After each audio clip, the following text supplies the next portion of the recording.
السلام عليكم ورحمة الله وبركاته. إن الحمد لله نحمده ونستعينه ونستغفره ونعوذ بالله من شرور أنفسنا ومن سيئات أعمالنا. من يهده الله فلا مضل له ومن يضلل فلا هادي له. أما بعد، اللهم صل على سيدنا محمد النور الذات وسر السار في جميع الأسماء والصفات وعلى آله وأصحابه ولبيته وذريته أجمعين. اللهم صل على سيدنا محمد الفاتح لما أغلق والخاتم لما سبق ناصر الحق بالحق والهادي إلى صراطك المستقيم وعلى آله حق قدره ومقداره العظيم. اللهم بك أسبحنا بك أمسينا بك نحيا بك نموت وإليك النشور. Bapak, Ibu, Saudara mekana Allah, alhamdulillah kita masih dapat menikmati masjid. Nabi mengatakan, jika engkau melihat ada orang memakmurkan masjid, falyashhad lahu bil iman, maka bersaksilah bahwa dia adalah orang yang beriman. Ini bukan insya Allah lagi, ini udah pasti. Dan perbedaan utama antara munafik dengan mukmin adalah berjamaah di subuh hari. Dan kita Allah bangunkan. Siapa yang membangunkan kita? Allah. Kita membaca alhamdulillahillazi ahyana. Alhamdulillahillazi ahyana kalau diartikan secara harfiah, terima kasih wahai yang mengembalikan hidup kami. Kalau kita enggak dikembalikan Pak hidupnya, ya ada yang mati, ya disebut orang COVID kayak jantung apa, itu nama aja. Tapi sebenarnya itu adalah kudrah iradah Allah yang berlaku. Bapak Ibu Saudara makan Allah, tema kita tentang Nur Muhammad ya. Nur Muhammad sallallahu alaihi wasallam, salah satu tema yang hari ini banyak orang menganggapnya bid'ah. Padahal ini adalah kajian ulama-ulama, baik yang pro dengan kajian-kajian ilmu qalbu yang kita sebut tasawuf, ataupun yang anti. Baik ulama yang disebut salafi ataupun asy'ari sufi. Sebagai contoh, Imam Ibnu Qayyim tidak keberatan menyebut istilah ini dengan Nur Muhammad sallallahu alaihi wasallam. Apalagi Imam Ghazali, apalagi Imam Ibnu Athaillah Sakandari pengarang Hikam, apalagi imam-imam sebelumnya.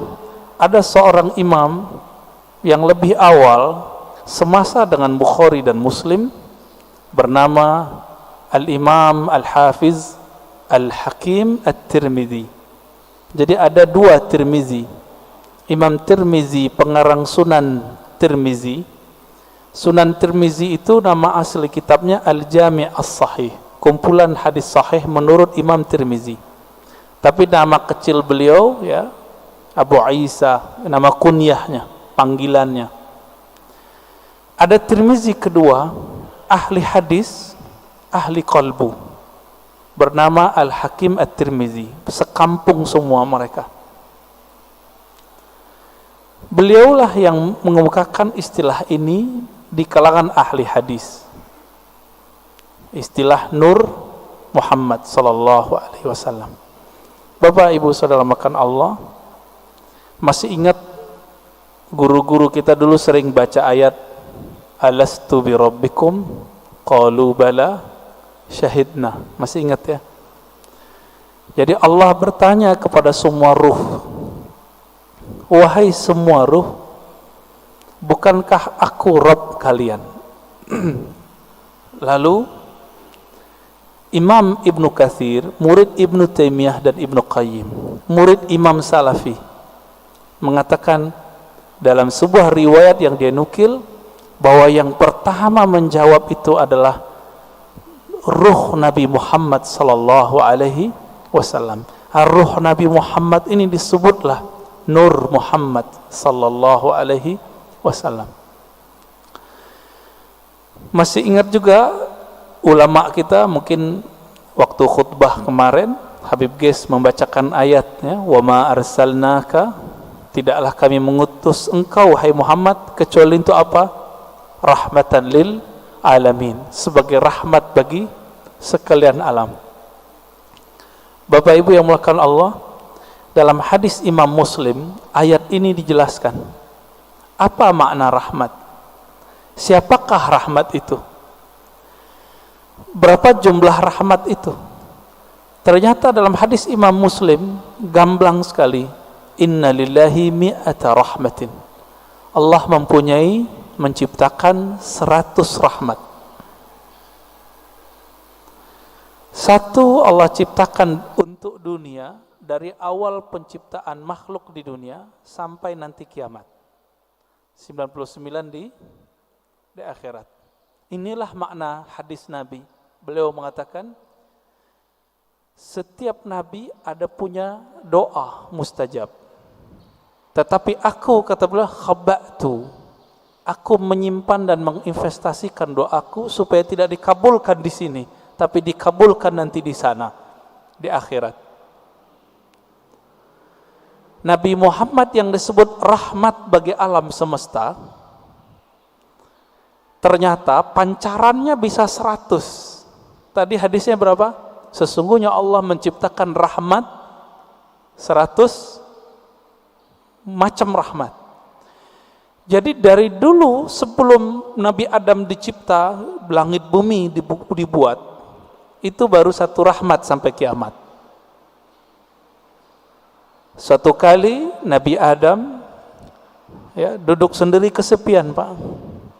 Kesepian, ketiduran. Bangun tidur, karena Allah Maha tahu isi hati hambanya, kekasihnya, Allah kirimlah, Allah ciptakanlah dari dirinya sendiri tulang rusuk, terciptalah Sayyidah Hawa. Kita sebut Siti Hawa. Langsung mau dipegang-pegang itu sama Nabi Adam, tapi belum bayar mahar. Karena itu alam surga, maka di surga yang paling berharga bukan emas, tapi mengirim salam kepada kunci surga. Siapa yang pegang kunci surga? Nabi SAW mengatakan, tidaklah dibuka, la yuftah babul jannah ala ahadin min qabli, tidak pernah dibuka pintu surga kepada siapapun sebelumku, termasuk Nabi Adam. Bahkan sebelum Nabi Adam dicipta, jika belum ada Nabi Muhammad namanya disebut, itu nggak bisa dibuka. Akhirnya Nabi Adam melihat ke atas, Jannatul Firdaus itu di samping Sidratul Muntaha, luasnya tak terhingga. Dipandang ke langit, langit aras. Jadi langit itu ada dua, Pak. Ada langit yang di atas bumi, ada langit arash, disebut Illiyin. Baru dengar ya? Ada langit lagi di atas itu. Itulah makom para nabi-nabi nanti di sana. Ketika Nabi Adam memandang ke arash, terlihatlah di singgasana arash itu. Jadi arash itu artinya singgasana, istana. Terlihat di situ nama La ilaha illallah Muhammadur Rasulullah. Maka Nabi Adam ketika ditanya oleh Allah, mana maharmu wahai Adam? Beliau bersalawat kepada yang ada namanya, Allahumma salli ala Muhammad, atau di riwayat lain sallallahu ala Ahmad. Allahumma salli ala Ahmad, karena belum lahir fisiknya disebut Ahmad. Lalu dikatakan dalam riwayat Imam Tirmizi, Imam Al-Hakim Imam Al-Hakim An-Naisaburi dalam kitabnya Al-Musadrak, dan menurut beliau hadis ini sahih. Apa kata beliau? Allah bertanya kepada Nabi Adam, sedangkan Allah tanpa nanya sebenarnya sudah tahu. Ini hanya dialog antara hamba dengan Allah Subhanahu wa taala. Apa kata Allah? Hei Adam, kenapa kamu bisa bersalawat kepada Muhammad? kamu tahu dari mana Muhammad? Jawaban Nabi Adam, ya Rabb, ketika aku memandang ke langit arasmu, aku memandang di situ ada nama Muhammad setelah namamu. Maka aku pastikan, aku yakini, pasti itu orang lebih mulia dariku. Lalu aku bersolawat kepadanya. Jadi lebih tua Nabi Adam atau Nabi Muhammad? Kira-kira lebih tua mana Pak? Secara biologis tua Nabi Adam, tapi secara nur lebih tua Nabi Muhammad SAW. Lalu Allah mengatakan, laula Muhammad ma khalaqtuka ya Adam. Kalau bukan karena Muhammad itu, wahai Adam, aku tidak pernah ciptakan engkau. Inilah makna karena Nabi Muhammad, Nabi Adam dapat rahmat.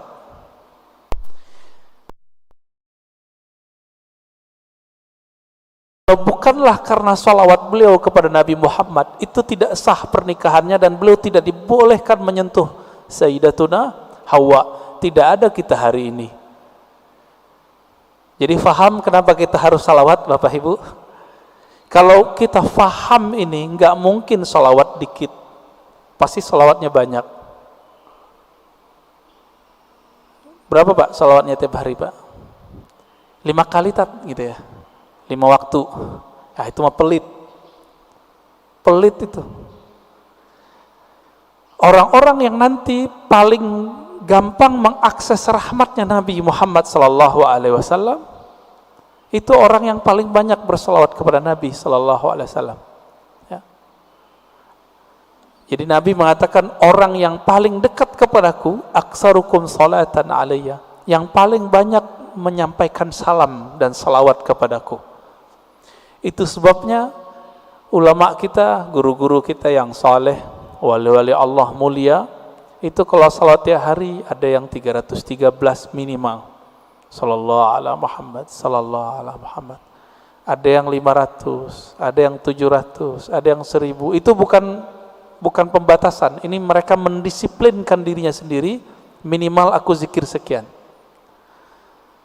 Ada yang berzikir 10.000, membaca salawat setiap hari. Ada yang setiap nafas naik turunnya adalah salawat kepada Nabi sallallahu alaihi wasallam. Pantas nggak? Justru lebih pantas, lebih banyak dari itu. Kenapa? Darah ini mengalir itu karena ada salawat kepada Nabi Muhammad sallallahu alaihi wasallam. Bahkan kita mundur lagi. Suatu kali Nabi sallallahu alaihi wasallam menyebutkan dalam hadis Imam Al-Hakim At-Tirmizi,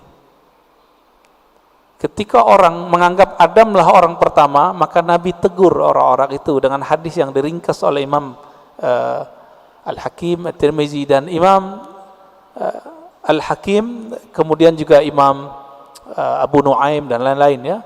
Yang riwayat ini kita pakai riwayat Al-Hakim An-Naisaburi, bukan At-Tirmizi. Apa kata beliau? Nabi SAW bersabda, kuntu nabiyyan wa Adam baina ma'in wa tin. Aku telah diangkat menjadi nabi, sedangkan Adam belum tercipta, masih tanah dan air. Bisa kebayang Pak? Berarti Nabi Muhammad SAW sudah jadi nabi, alam semesta belum dicipta. Beliaulah alam pertama yang dicipta. Oleh karena itu dalam kalam-kalam ilhami yang didapat oleh ulama-ulama kita, ada dialog Allah Subhanahu wa taala dengan dirinya. Beberapa ulama mengatakan ini hadis. Saya teliti, ini bukan hadis yang bersambung. Ini hanya kalam-kalam ilhami. Apa kata Allah Ta'ala? Kuntu kanzan makhfiyan. Aku adalah perbendaharaan yang tersembunyi. Yang disebut dalam hadis Bukhari, Kanallah wala syai'a ma'ah. Allah ada, tiada satu pun bersamanya. Rahasia, sangat rahasia. Lalu Allah mengatakan, fa ahbabtu an u'rafa. Lalu aku ingin dikenal, aku cinta dikenal. Jadi yang boleh narsis itu cuma Allah.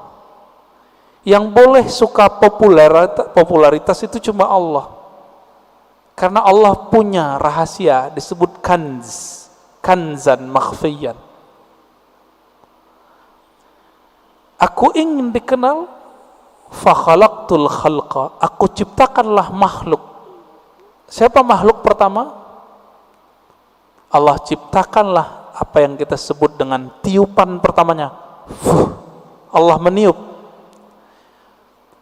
Ini jangan salah faham. Ini contoh ayatnya. Fanafakhtu fihi min ruhi. Aku tiupkan dari rohku. Allah menyebut zatnya, rohnya. Maka Allah menamakan zatnya dengan roh, ruh. Hembusannya itu menjadilah apa yang kita sebut sekarang dengan Nur Muhammad sallallahu alaihi wasallam. Tapi sebelum Nur Muhammad, Allah itu mengenalkan dirinya bahwa dialah Ahad. Qul huwallahu ahad. Jadi hadis kalam ilhami tadi semuanya ada di surat Al-Ikhlas ketika Allah mengatakan Qul huwa. Kenapa bukan Allah dulu tapi huwa dulu? Dalam tradisi bahasa Arab, kata yang zahir mesti lebih awal daripada kata ganti. Huwa artinya dia. Apa arti dia? Ini kata ganti. Allah nama yang zahir. Oleh karena itu Imam Abdul Qahir Al-Baghdadi, Imam Ahlus Sunnah mengatakan, kalau ayat ini dimulai dari huwa, bukan Allah, seperti ayat kursi Allahu la ilaha illa hu, berarti huwa itu bukan nama ganti. Huwa itu adalah nama asli Allah Subhanahu wa ta'ala. Disebut nama zahir juga Pak, nama yang nyata. Huwa itu bahasa Arab artinya dia. Bapak kalau sebut dia dalam bahasa kita, maknanya mirip dalam bahasa Arab. Saya bilang dia, orangnya tampak enggak oleh mata? Ya. Tadi saya ngobrol sama beliau nih. Kita cerita tentang Habib Qais, beliau khutbah. Kelihatan enggak sekarang orangnya? Enggak, berarti tidak terlihat oleh fisik.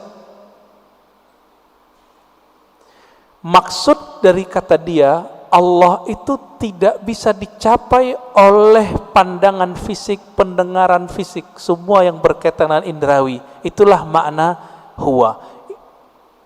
Oleh karena itu ulama kita yang ahli qalbu sepakat huwa nama Allah. Jadi jangan heran nanti ketemu kiai-kiai Betawi lama, kiai-kiai Banten, kiai-kiai Jawa lama, kiai-kiai Sumatera, mereka berzikir hu Allah. Ya, hu itu surat Al-Ikhlas itu Pak. Bukan bid'ah, diambil ayat itu huwallah. Bid'ah enggak tuh? Ngambil dari surah Al-Ikhlas kok. Ya, kalau ada sahabat kita yang mengatakan bid'ah, mungkin pensyarahan ini belum sampai kepada beliau. Kitab-kitab mengenai ini banyak. Al-Ibda, ya, fi Madaril Ibtida, itu menjelaskan perdebatan ulama tentang zikir hu boleh atau tidak. Setelah dibid'ahkan oleh Ibnu Taimiyah, dibalas oleh yang lebih senior oleh Ibnu Taimiyah, namanya Ibnu Athaillah Sekandari. Finalnya itu boleh, bahkan disyariatkan, masyru', begitu bahasa Arabnya. Jadi jangan terjebak di situ. Huwa itulah yang disebut kanzan makhfiyan, perbendaharaan yang tersembunyi. Coba lihat Bapak Saudara makan Allah. Allah itu dalam surat Taha berkata kepada Sayyidina Musa, "Hei Musa, innani anallah." Masih ingat? Ayat 14. Surat 20 ayat 14. Innani anallah. Sesungguhnya akulah Allah. Berarti Allah menyebut di sini nama zatnya dengan ana. Sesungguhnya akulah Allah. Maka Nabi Musa diperkenalkan oleh Allah dengan nama yang baru, Allah. Itu sebabnya orang-orang Yahudi memanggil Allah itu dengan panggilan El. Allah itu bahasa Arab, Pak. Dalam bahasa Ibrani, El. Siapa yang menjelaskan ini? Ada tokoh orientalis dari Australia, tetangga kita. Namanya Arthur Jeffrey. Bisa 19 bahasa, Pak. Tapi sampai mati dia nggak percaya Quran dari Allah. Meneliti Quran, meneliti hadis, tapi nggak percaya bahwa Al-Quran dari Allah. Emang hidayah itu nggak masuk ke akal, hidayah itu masuk ke kolbu. Jadi kalau Bapak ngaji, diakal-akali, itu dalam pikirannya nolak terus tuh apa yang saya katakan dari awal sampai sekarang. Maka kalau ngaji, jadikan akal itu tunduk kepada kolbu. Kolbu itu mainnya dengan rasa. Rasa yang dipakai oleh kolbu berbeda dengan rasionalitas yang dipakai oleh akal. Banyak ya. Teman kita nggak pernah merasakan khusyuk, dia bilang mustahil khusyuk. Dia nggak pernah coba, dia bilang nggak ada. Ya, sama kayak orang nggak menikah, nggak tahu nikmatnya malam pertama, dia bilang nggak ada tuh nikmatnya nikah. Mirip-mirip begitulah kira-kira. Bapak Ibu Saudara makan Allah. Jadi ketika disebut huwa Allah, huwa itu adalah perbendaharaan yang tersembunyi. Lalu Allah mengenalkan dirinya menjadi Allah. Nah, proses dari huwa ke Allah ini panjang.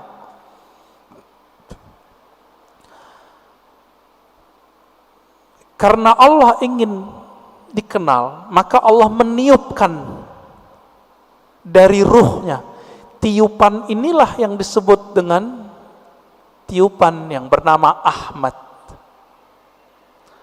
Ya, Ahmad itu cahaya yang terpancar darinya disebut cahaya Nur Muhammad. Begitu ulama kita menjelaskannya. Inti dari Ahmad itu adalah nurnya. Maka sebagaimana disebutkan dalam hadis Imam Bukhari, innallaha yanzuru ila qulubikum. Allah memandang ke sentral jiwamu. Apa sentral jiwamu? Yaitu qalbu.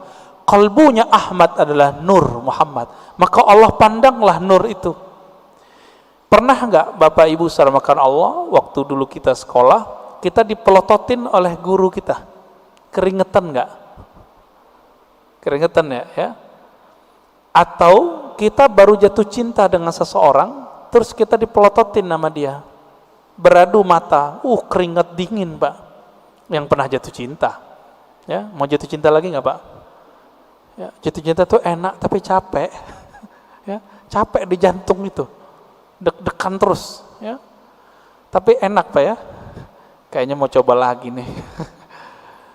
Berkeringat. Maka di saat Allah Subhanahu wa taala, sang pemilik ruh, sang peniup, memandang kepada hasil tiupannya yang bernama Nur itu, berkeringatlah Nur itu, meneteslah dari Nur itu yang disebut 124.000 tetesan. Itulah rahasianya, filosofinya, hikmahnya, kenapa jumlah para nabi dan rasul 124.000. Hadis Imam Al-Hakim juga itu. Kok bisa 124.000? Ya ini dalilnya. Dalil rohaninya, dalil zauq qalbiyahnya. Yang Allah pandang apa? Nur Muhammad sallallahu alaihi wasallam. Yang itu yang Nabi Muhammad sallallahu alaihi wasallam mengatakan, kuntu nabiyan, aku sudah diangkat jadi nabi. Sudah dipandang oleh Allah. Itulah kenabian beliau. Inilah yang dikatakan beliau, aku sudah jadi nabi sebelum Nabi Adam. Inilah kata-kata dari Allah SWT, tidaklah aku utus engkau Muhammad kecuali rahmat untuk sekalian alam. Alam pertama itulah bernama alam, ya, tetesan itu, alam nur itu.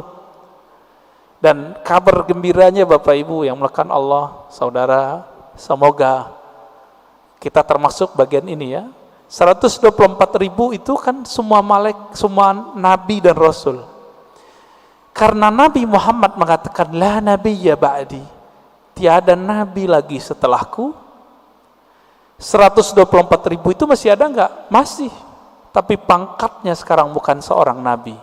Pangkatnya adalah seorang wali. Ala inna awliya Allah la khaufun alaihim wala hum yahzanun. Tapi kalbunya itu warisan dari kalbunya para nabi. Inilah makna hadis al ulama warasatul anbiya. Ulama itu mewarisi nabi. Saya mau tanya Pak, kalau saya sebut kepada anak saya, kamu pewarisku, dia berarti keluarga saya enggak? Dia lahir dari tulang sumsum saya yang dititipkan Allah ke rahim pasangan kita. Lahirlah anak itu, secara biologis dia berhak menerima waris biologis, waris fisik. Begitu juga siapa yang kecipratan nur ini, dia disebut pewaris para nabi. Dialah sebenarnya keluarga nabi. Inilah makna hadis Nabi. Ketika ditanya, bagaimanakah cara salawat kepada engkau hai Muhammad, hai Rasulullah? Apa jawaban Nabi? Qulu Allahumma salli ala Muhammad wa ala ali Muhammad. Katakanlah hai sahabatku, ya Allah sampaikan salam, rindu, sayang, cinta kepada Nabi Muhammad dan keluarga Muhammad. Jadi siapa keluarga Muhammad? Terbagi dua. Ada keluarga nasab, ada keluarga sanad. Siapa keluarga Muhammad sallallahu alaihi wasallam? Dua. Ini kan enggak Habib semua nih. Habib paling Habib guys doang ya Kak. Ya. Habib fulan, ya. Mereka dapat kemuliaan menjadi Habib. Bapak menyesal enggak? Protes enggak kepada Allah? Kok enggak terlahir sebagai Habib? Protes enggak Pak? Enggak boleh protes kita. Ya. Kenapa dia terlahir sebagai Habib, kenapa kita tidak? Itu ada rahasianya di alam tadi. Kenapa hari ini ada orang beriman, ada yang tidak? Itu rahasianya di sana semua. Kenapa orang sekarang ada yang jadi ulama, ada yang menjadi ubaru? Ya, Bapak ini ubaru Pak ulama?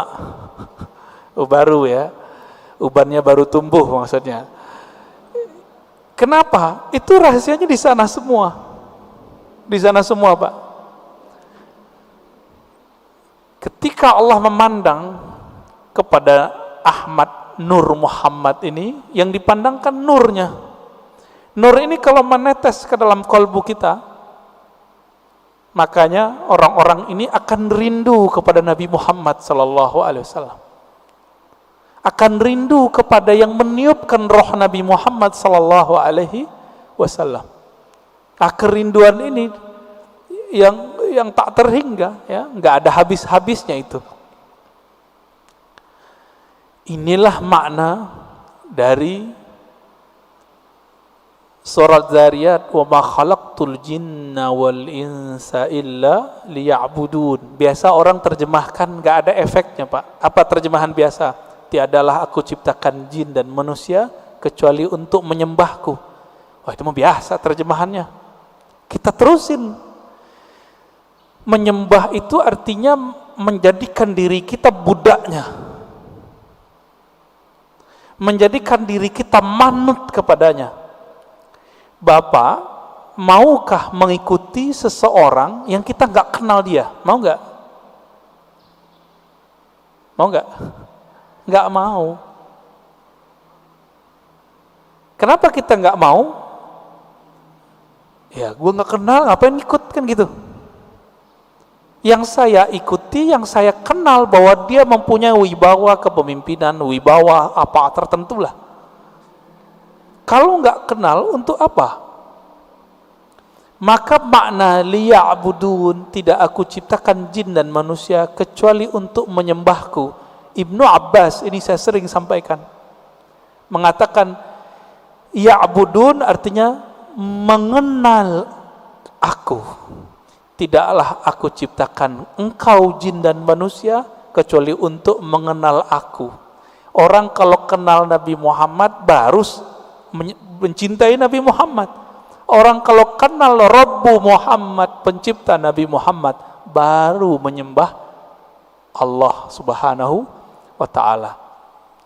Kita karena memandang kekasih kita, pasangan kita, kita jatuh cinta kepadanya, lalu kita siap bersamanya, kita siap menghabiskan apa yang kita punya untuknya. Ini enggak kenal Allah, pantas susah tahajud. Enggak kenal Allah, pantas susah baca Quran. Enggak kenal yang nurunin Quran, gimana menikmati surat cinta dari Allah? Setiap Allah mengatakan, ya ayyuhallazina amanu, itu panggilan cinta, Pak. Hei orang-orang yang percaya kepadaku. Itu panggilan cinta itu. Ini tanya nih bapak-bapak yang dulu belum ketemu handphone, jatuh cinta dulu, kirim surat sama kekasih. Gimana, Pak? Surat, baca suratnya gemetar enggak? Gemetar. Ibu-ibu tanya di belakang, dapat surat cinta pertama bisa nangis loh.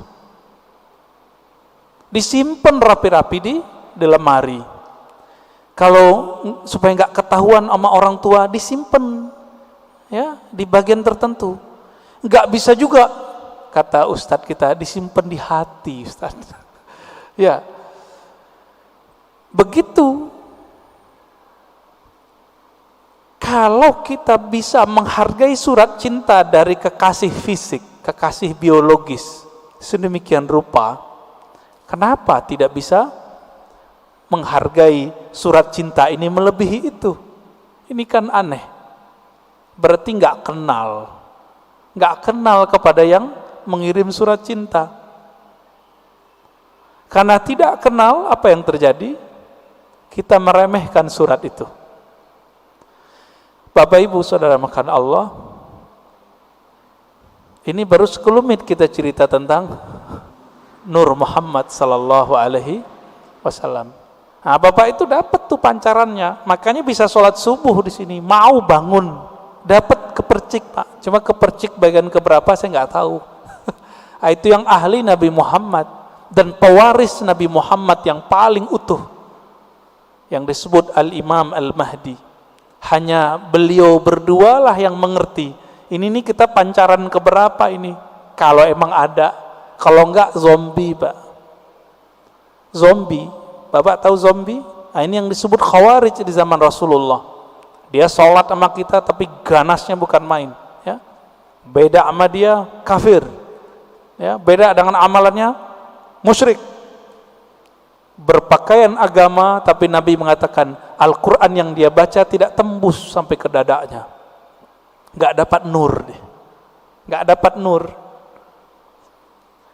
Maka dulu guru kita mengatakan orang-orang yang gak dapat nur ini la naura fi wajhi, di wajahnya tidak ada ketenangan. Maka inilah, ini penutup untuk pengantar dari Nur Muhammad sallallahu alaihi wasallam.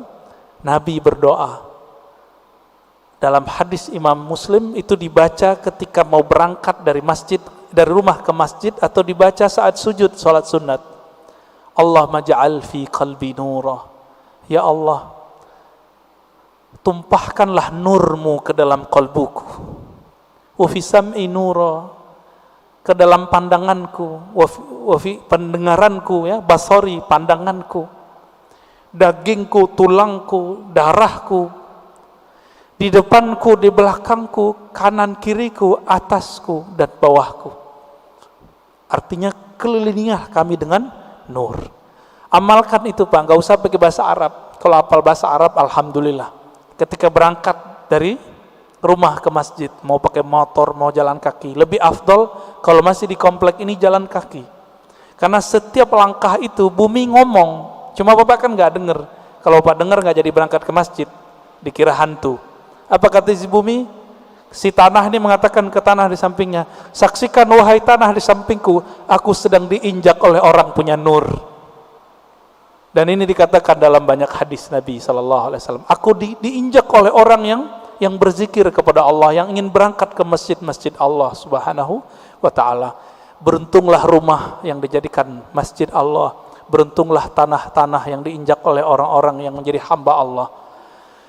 Mari kenal Allah, karena itulah inti pewaris dari Nur Muhammad sallallahu alaihi wasallam.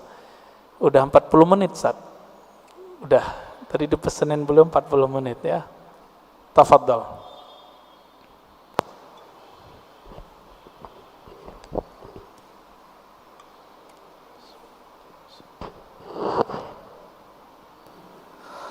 Alhamdulillahirabbil alamin. Terima kasih Pak Buya atas materinya. Dari para jamaah, hari ini ada yang bertanya tentang mengenal Nur Muhammad sallallahu alaihi wasallam.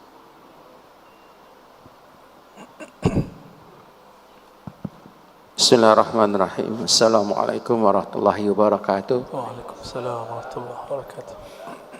Makasih Buya. Dalam.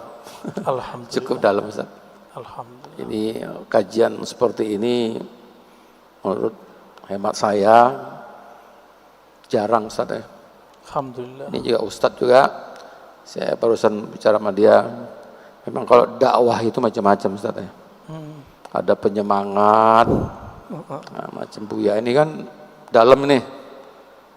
Menurut saya, ya itu tadi Buya katakan tadi, orang yang suka mengkafir-kafirkan, membid'ahkan itu kan banyak ya. Di sini juga ada, Ustaz. Tuh, korban ya. Di sini ada, Ustaz. Enggak, ini saya hanya nyampaikan. Di sini ada, Ustaz. Ya. Sebenarnya kalau kalimat kurban, iya juga sih. Iya juga sih, Ustaz. Iya, iya. Cuman tadi yang Buya katakan tadi, apa ya? Ya kita kan sebagai pemeluk agama, kita kan harus menerima aja, Ustaz. Jangan penuh emosi kan.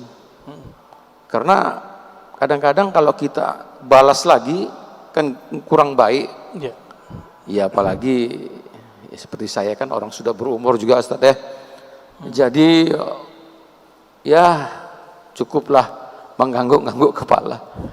Yang penting satu Ibu ya, ilmu yang saya dapatkan itu bertambah terus setiap hari. Pertanyaan saya, Ustaz, Pak Buya, yang saya katakan ini tadi, orang-orang yang suka membid'ahkan itu, tapi saya lihat jarang melihat mengaji, tapi nggak tahu lah ya, mungkin bisa aja dia di Google dan lain sebagainya. Pertanyaan saya ini, orang yang selalu melihat Google itu, dia ambilnya dari sumbernya dari situ aja. Terus kadang kan berargumen di WA. Ya. Ini seperti apa, Bu ya? Ya? Itu aja mungkin. Terima kasih. Assalamualaikum warahmatullahi wabarakatuh. Orang yang tidak berguru langsung kepada ahlinya tidak mendapatkan satu benefit rohani yang disebut dalam hadis Abu Dawud. Apa kata Nabi? Nadrallahu mra'an. Allah beri nadrah. Nadrah ini nama lain dari nawwara. Allah beri cahaya yang memancar di wajah. Nadrallahu mra'an, Allah akan pancarkan cahaya lewat wajah seseorang sami'a maqalati, yang mau berguru langsung mendengarkan hadisku. Orang Arab dulu kalau menyebut sami'a itu nggak mungkin online, nggak mungkin lewat Google, mesti berguru ke ahlinya. Nggak mungkin. Kenapa? Dulu disebut sama pasti hadir. Itu sebabnya Imam Syafi'i dulu tidak terima persaksian orang yang hadir di konser-konser musik yang musiknya ada kefasikan, ada penampilan orang buka aurat ya, bukan lagunya sebenarnya ya, oleh Imam Syafi'i. Kenapa? Sami'ah, begitu kalimatnya, karena dia hadir mendengar itu dulu nggak mungkin lewat MP3. Jadi dulu orang mendengarkan musik, melihat para seniman-seniman musik itu dulu, dia sudah bermaksiat lahir batin. Bapak masih ingat kalau yang pernah ke Mesir, di Mesir itu ada tari perut,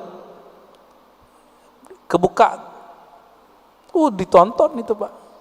Imam Syafi'i mengatakan orang yang nonton begitu gak diterima persaksiannya. Kalimat bahasa Arabnya sami'ah, Maka, karena sami'a artinya dulu pasti offline, pasti ketemu langsung, tatap muka. Itu sebabnya juga ya dalam hadis ini orang yang tidak mendengar langsung, nggak ada nur Pak di wajahnya. Lihat aja, nggak ada nadrah, nggak ada nadrah. Semakin dia tambah ilmu, ilmu itu masuknya ke otak. Otak ini bekerja dengan akal. Sedangkan hidayah masuk ke kolbu. Beda tuh. Siapa yang mengatakan ini? Imam ahli hadis, ahli kolbu, Imam Abu Hafs As-Surawardi dalam kitab Awariful Ma'arif. Makanya banyak orang berilmu, belum tentu dia punya hidayah di kolbunya.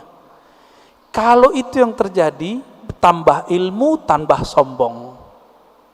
Jadi kalau dengerin kajian di YouTube, di TV-TV online, TV-TV satelit, apa yang terjadi? Wah, ini bahan nyalahin orang masjid nih. Setiap kali ngaji, wah ini bahan nih, wah ini bahan.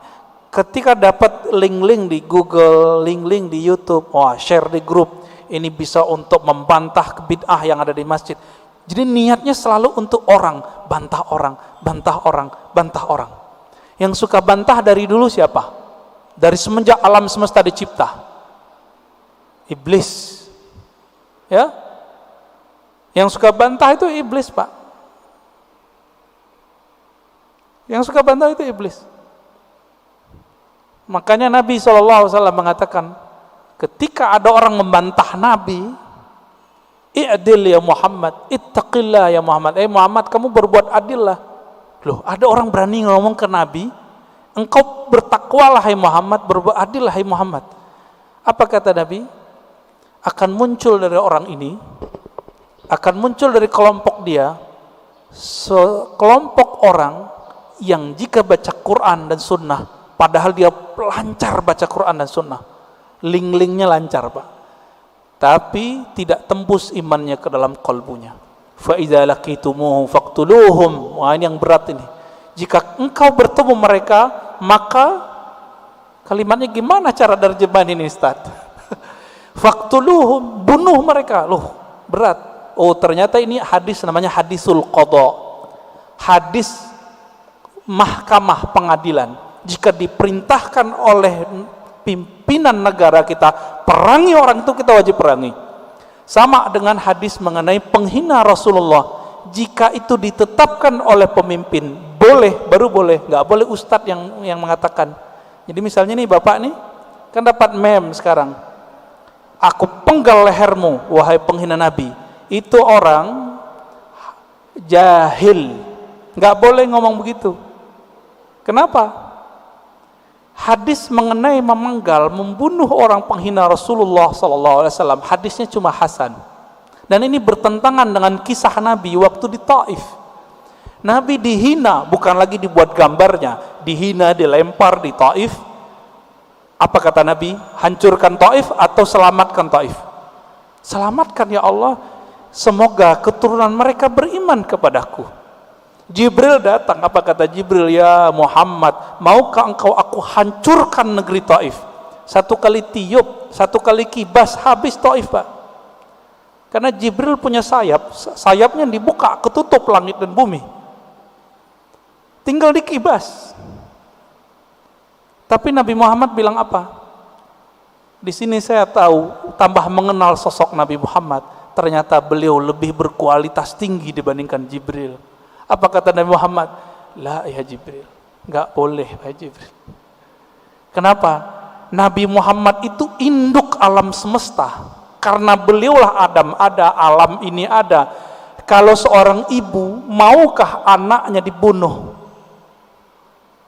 Maukah Pak? Anaknya dibunuh? Enggak mau. Nabi meskipun melihat anak-anak rohaninya ini, pancaran-pancaran dari dirinya ini, belum kenal dia, beliau enggak bilang hancurkan ya Allah, enggak.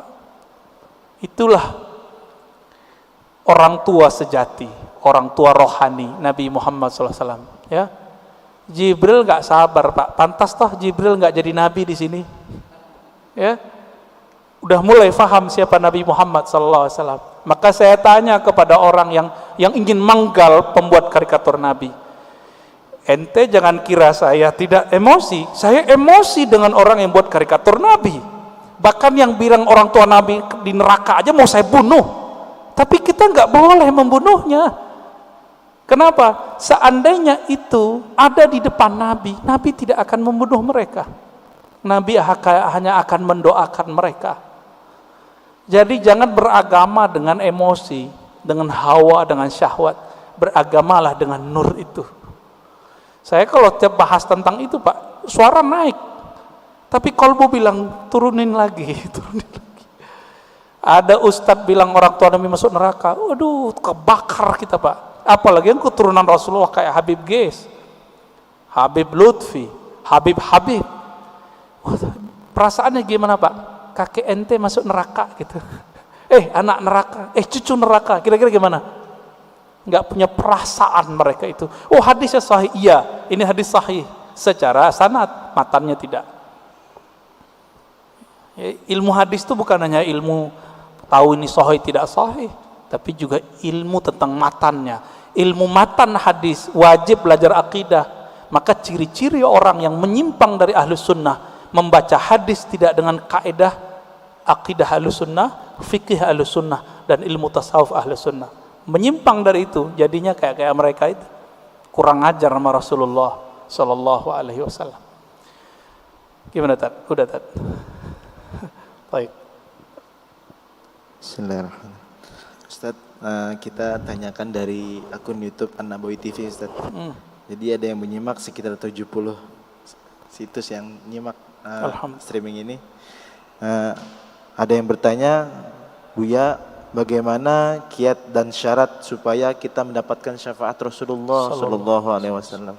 Terima kasih Buya atas jawabannya. Assalamualaikum warahmatullahi wabarakatuh. Ya, bagaimana kiat mendapat syafaat Nabi Sallallahu Alaihi Wasallam? Nabi itu syafaatnya macam-macam. Ada syafaat spesial, ada syafaat global. Mau yang mana? Spesial atau global? Kalau yang global, pemaksiat aja dapat. Ada di kolbunya cinta Nabi, dapat Pak. Bahkan orang yang mati belum sempat syahadat, di kolbunya ada ingin mengenal Muhammad Sallallahu Alaihi Wasallam. Waktu sekarat Allah selamatkan dia. Allah selamatkan dia. Cuma kita kan nggak melihat alam rohani. Bapak kalau bisa melihat alam rohani, Bapak bisa lihat tuh orang-orang yang kata kita kafir, tapi sebenarnya dia udah lama mencari tentang sosok Nabi Muhammad. Dia itu Allah selamatkan itu.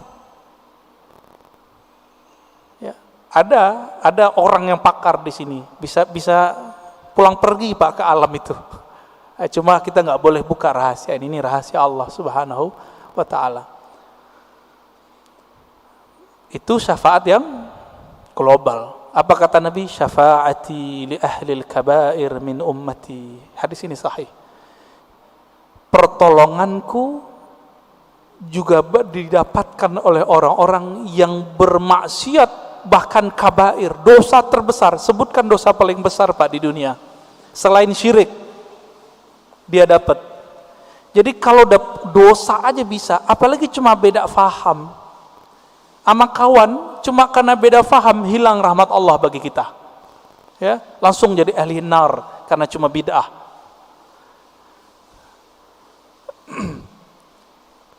Tapi ada yang spesial. Siapa yang spesial ini? Apa kata Nabi Sallallahu Alaihi Wasallam? Ya. Aulan nasbi aksaruhum salatan aliyah.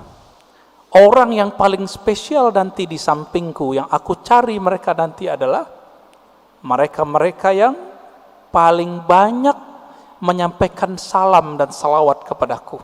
Tadi saya sudah sampaikan Pak, salawat dan salam itu mesti kenal dulu, baru berasa, baru Pak kecanduan.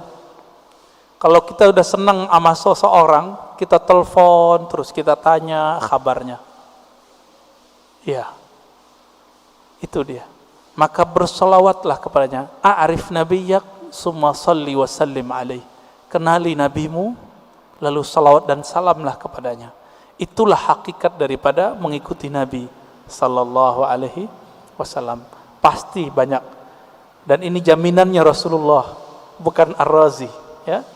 Kalau saya nggak bisa menjamin, tapi kita punya sanad kepada sang penjamin. Nabi mengatakan kullu sanadin inqata'a ila sanadi. Semua sanad terputus kecuali sanadku. Dan ini jaminan Nabi sallallahu alaihi wasallam. Ya, tafadhal. Kalau syaratnya apa, Ustaz?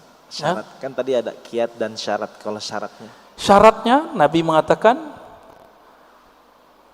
man qala la ilaha illallah khalisan mukhlisan min qalbihi aw nafsihi. Siapa yang mengatakan la ilaha illallah dengan khalis, khalis itu membuang selain Allah dari kalbunya. Itu dia. Ini yang disebut min qalbihi, syaratnya dari kalbu. Dia diriwayat Imam Al-Hakim dia katakan ya, yusaddiq qalbuhu ala lisanihi wa lisanuhu ala qalbihi. Si kalbunya membenarkan lisannya, lisannya membenarkan kalbunya. Itulah zikirnya Nur Muhammad sallallahu alaihi wasallam, yaitu la ilaha illallah. Apa arti ilah? Tiada yang berhak dicinta, disembah kecuali Allah Subhanahu wa ta'ala. Dan Nabi adalah orang yang paling menyembah Allah karena beliau yang paling mengenal Allah. Jadi syaratnya cuma satu, kenalilah Allah, kenalilah Rasulullah. Jadi kita dengan syafaat itu tergantung seberapa kualitas pengenalan kita kepada Allah dan Rasulullah sallallahu alaihi wasallam. Ya, gitu Ustaz. Iya. Assalamualaikum warahmatullahi wabarakatuh. Assalamualaikum. Kita seringkali misalkan nih kesiangan subuh lah gitu ya. Ini gua gara-gara setan. Jadi seolah-olah setan itu lebih hebat dari kita gitu. Karena kita dikalahkan oleh setan. Kan sebetulnya tidak begitu menurut saya. Ya. Pertanyaannya adalah sebetulnya nur yang ada pada kita ini dengan kekuatan setan itu seperti apa sebetulnya? Iya. Karena kita seringkali tuh nyalahin setan sehingga yang ada nyesel. Kan mestinya ya Allah, kenapa saya tidak bisa bangun subuh? Betul. Artinya dosa apa? Jadi kan lebih manfaat ketimbang nyalahin setan. Karena setan disalahin malah ketawa-ketawa aja, kata setan bukan gua, dasar lu aja, malas kali. Iya. Bagaimana memahami antara tadi kan nur kita ini kan kelasnya kelas mana kita nggak tahu nih. Iya. Cuma seperti apa supaya kita tidak merasakan walaupun misalkan terlambat subuh, yang namanya terlambat kan jarang-jarang, bukan tiap hari gitu kan. Nah bagaimana kita merasakan supaya walaupun terlambat kita nggak merasa sedih lah gitu. Iya, masih ada hiburannya. Syukran. Assalamualaikum pengen warahmatullahi dihibur wabarakatuh. Pak ya. Iya. Terkadang ada orang yang udah bertahun-tahun selalu on time subuh, bahkan in time subuhnya.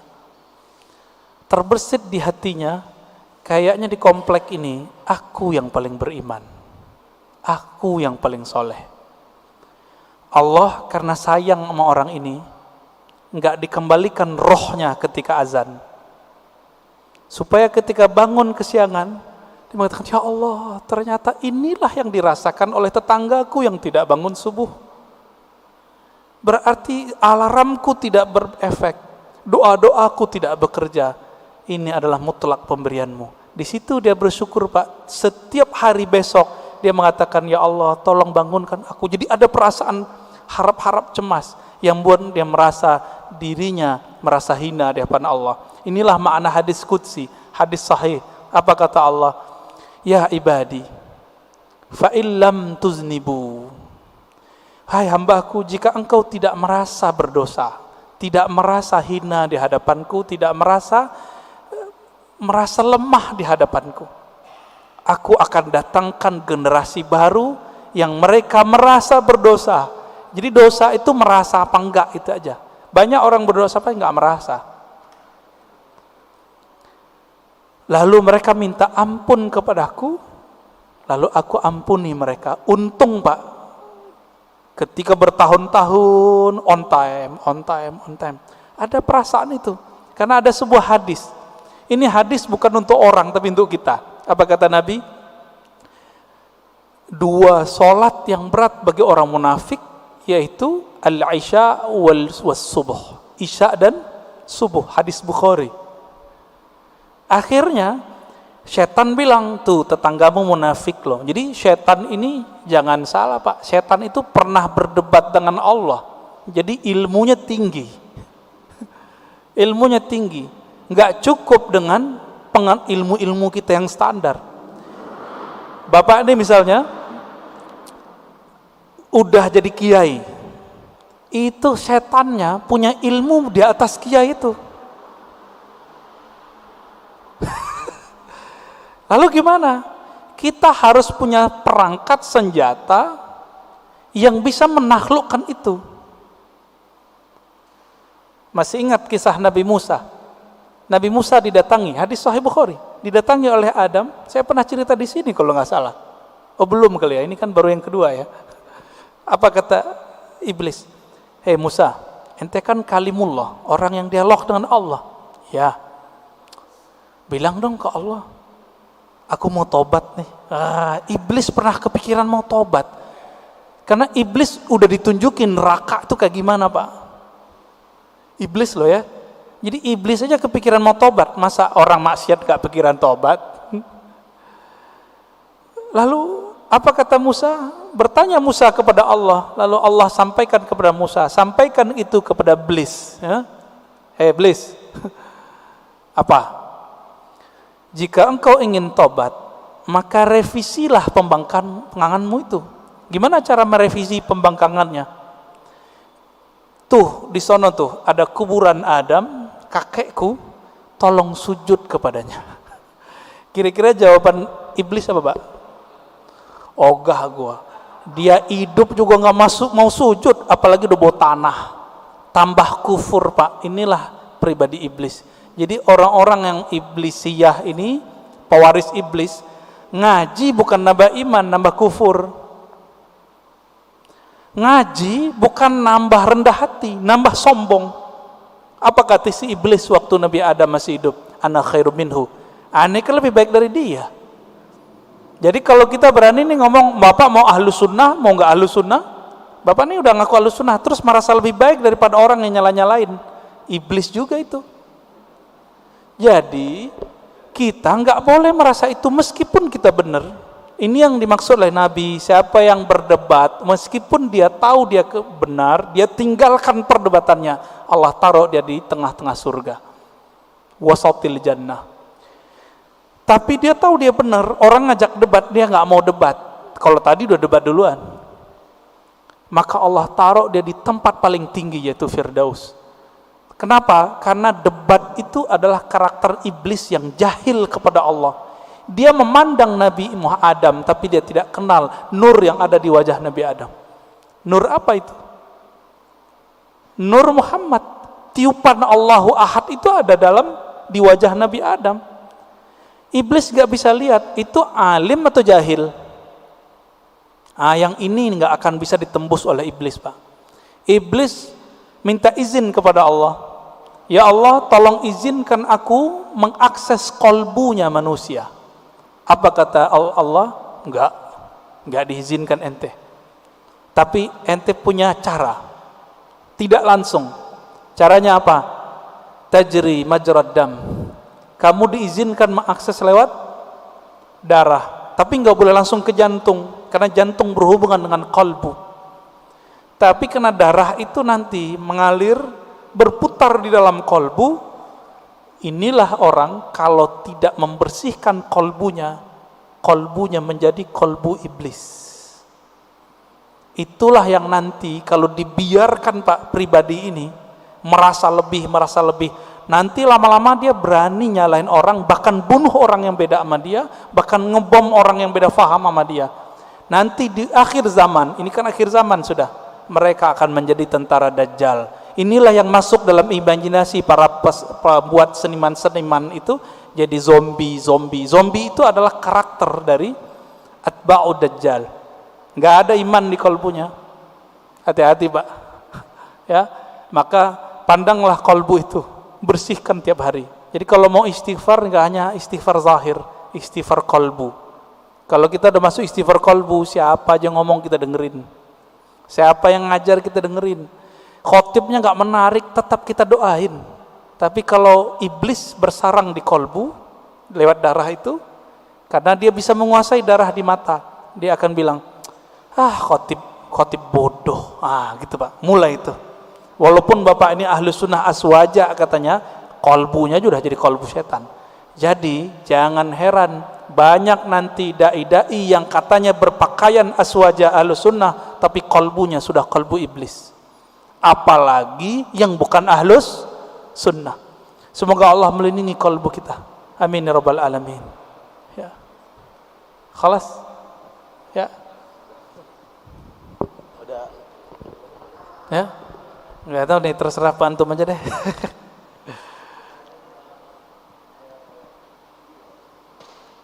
Bulan depan aja lagi Pak ya.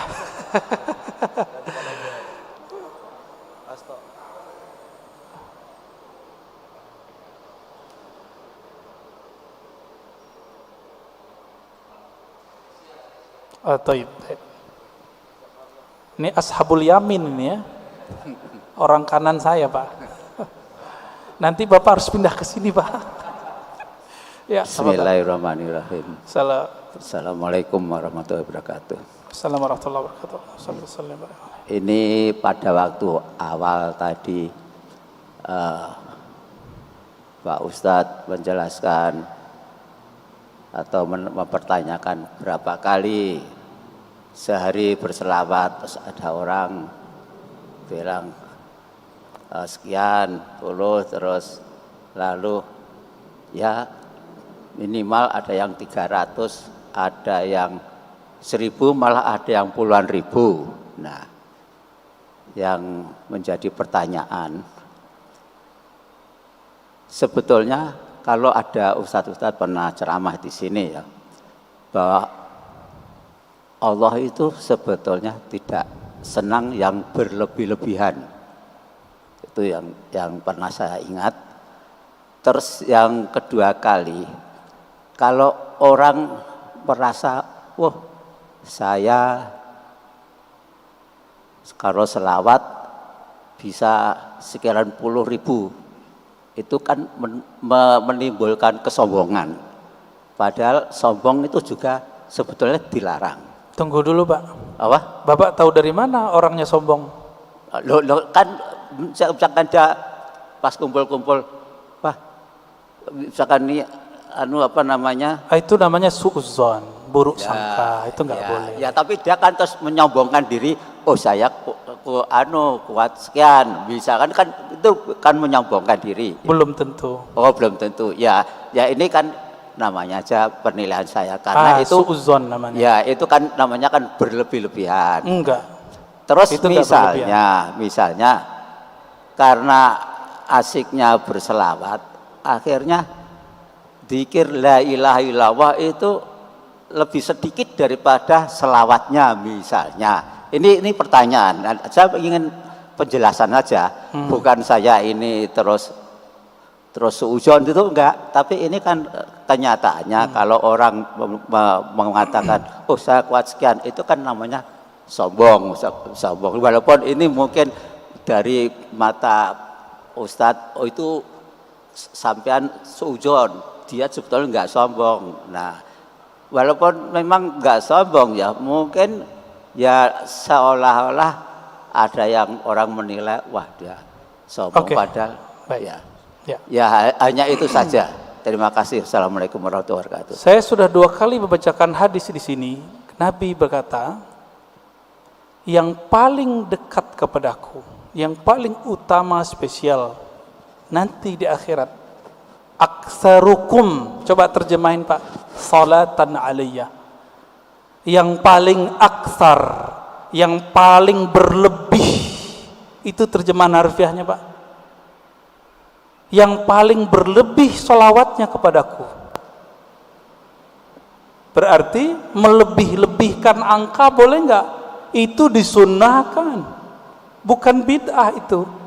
Kalau saya ngeliat ustadz nih baca Quran bilang saya sehari khatam, Apakah saya bilang dia sombong? Itu setan yang mewaswaskan kepada saya, ente sombong ini, ya. Paling-paling orangnya terjebak pada ujub. Apa arti ujub? Dia kagum dengan amalnya. Itu paling banter, Pak. Nggak lebih dari itu. Kalau sombong sih enggak. Masa orang zikir sombong? La ilaha illallah dan salawat itu adalah akhir dari kesombongan, habis di situ. Orang kalau bilang Allahumma, itu secara rohani habis sombongnya. Karena Allahumma, Bapak udah nggak ada lagi sebenarnya. Ya Allah, saya ini bukan hamba yang pintar, bukan hamba yang hebat. Itu makna Allahumma. Jadi nanti kalau ada orang-orang yang banyak sholawat, jangan kita tuduh begitu. Itu was-was kita aja. Ya, itu was-was kita. Perasaan kan gitu. Perasaan apa kenyataan itu kan beda. Nah, ini mohon maaf Pak, saya harus koreksi karena ini berbahaya untuk seumur Bapak. Itu nggak boleh ada suuzon lagi. Nggak boleh sama sekali. Siapa yang masih nyimpan suuzon di kalbunya, saya khawatir su'ul khatimah nanti. Buruk sangka itu melahirkan su'ul khatimah, Pak. Ini udah rumus. Udah rumus di mana-mana. Kita udah nyaksiin orang-orang yang paling banyak berburuk sangka kepada hamba Allah, itu matinya mati nggak bener. Jadi tolong itu dibuang itu. Ya. Jadi mohon maaf ini harus dikikis habis. Makanya suara saya harus tinggi untuk mengikis Bapak itu, ya. Semoga Bapak tambah rajin salawat, ya, saingin dia, Pak. Nanti Bapak adukan itu ke Rasulullah.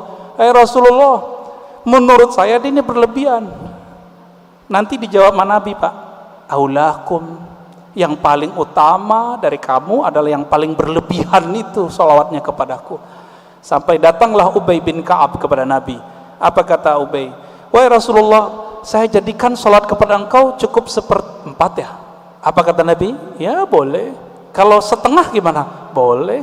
Kalau 2/3 gimana? Bagus. Kalau semua bagaimana? Wah, top, hai Ubay. Apa kata Nabi? Apa kata si Ubay? Dengan demikian wahai Rasulullah, aj'al salati kullaha lak. Aku jadikan salawatmu untukmu semua. Maka amalannya Ubay yang hafiz Quran, setiap nafasnya adalah salawat kepada Nabi sallallahu alaihi wasallam. Berlebihan enggak sahabat Nabi ini? Abu Hurairah zikir 12.000 tiap hari, berlebihan enggak? Dan itu ditulis dalam kitab. Jika itu berlebihan, Abu Hurairah lah yang pertama berlebihan. Ali Zainal Abidin, ya, cucu Rasulullah sallallahu alaihi wasallam, itu salat 1000 rakaat tiap hari. Berlebihan enggak itu? Ya? Utsman bin Affan sehari 8 khatam.